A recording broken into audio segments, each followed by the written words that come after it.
Hello, friends. This is part 7 on what Jesus said about money.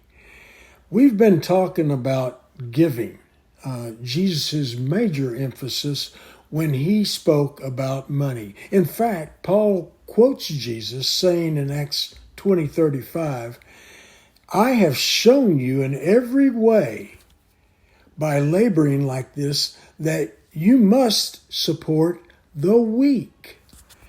And remember the words of the Lord Jesus that he said, "It is more blessed to give than to receive."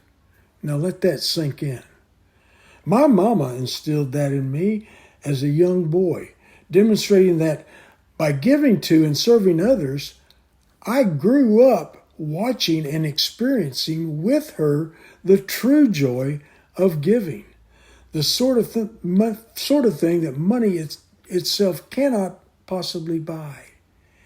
But now I want to focus upon what Jesus said about to whom and how we give. Matthew 6:1 is Jesus says, "Be careful not to practice your righteousness in front of others, to be seen by them. You will have no reward from your Father in heaven.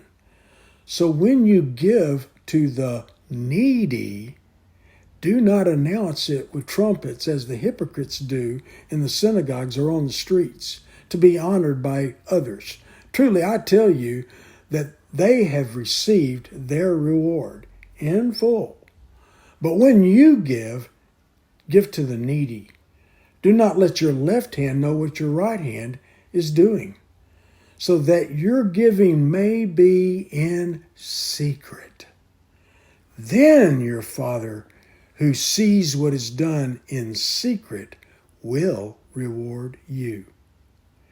Jesus specifically references giving to the needy, translated from the Greek word eleemosenen, literally meaning alms. Alms are acts of charity to those in need.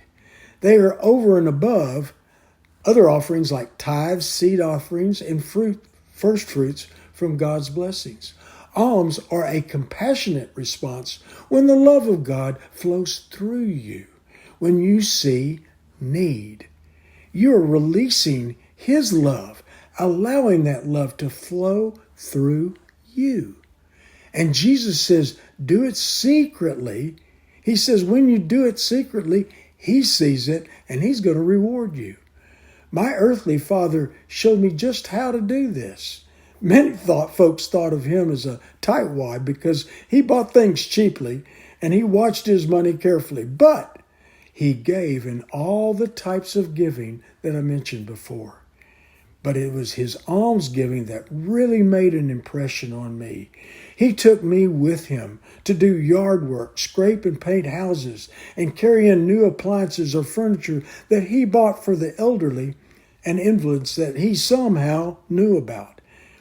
He showed me how to give alms and experience the joys therein. Neighbors and uncles who would kid him about being a tightwad, and he would simply laugh it off and act like it was nothing. But I was there, and I saw what Jesus meant through him, my earthly father, and it made such an impact on a young heart. Give so your Father in heaven sees it quietly and freely. Show loving compassion to those in need, and let the love of God flow through you. Thanks, and we'll see you again.